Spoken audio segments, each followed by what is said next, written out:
Welcome to my YouTube channel. My name is Kelvin Johnson. In this short video, I'm going to show you how to assign Office 365 license to multiple users using your Microsoft 365 Admin Center. But mind you, you can also do the same activities using PowerShell script. But to do it actually from your Microsoft 365 Admin Center, what you need to do is to select the user. Let me say I have Edward. You can see Edward does not have a license. I also have Lotte. She does not have a license. So what I need to do is I need to select both user, select Edward, and then I'm going to select Lotte as well. So we can decide to select multiple user if we wish. But here you can see if I select both user and I say I have the option to actually manage product license. But mind you, when you select, when you click on the three dots, you can see we also have the manage groups, manage contact information, and edit sign-in status. So let me just click on the manage product license.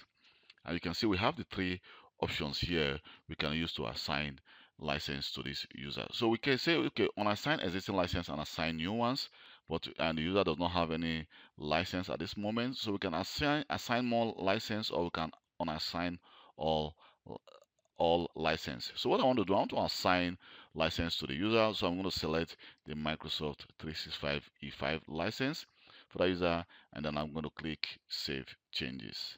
So when I click Save Changes, click Done. She's been refreshed. Now you can see that the user Edward and Lotte both have the Microsoft 365 E5 license.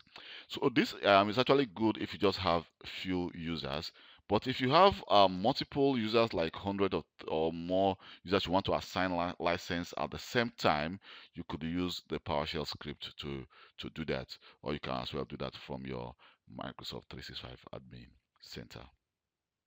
My name is Kelvin Johnson. Please don't forget to subscribe to my YouTube channel for more IT related video. And if you think this video has been of any help to you, don't forget to leave a comment below as well, and I'll reply to your comment as quick as possible. You can also send me a personal email if you have any question relating to SSCM, Microsoft Intune, Windows Server, Windows 10, or IT related issues, and I will reply to your message as quick as possible. Thank you very much and hope to see you next time. Bye.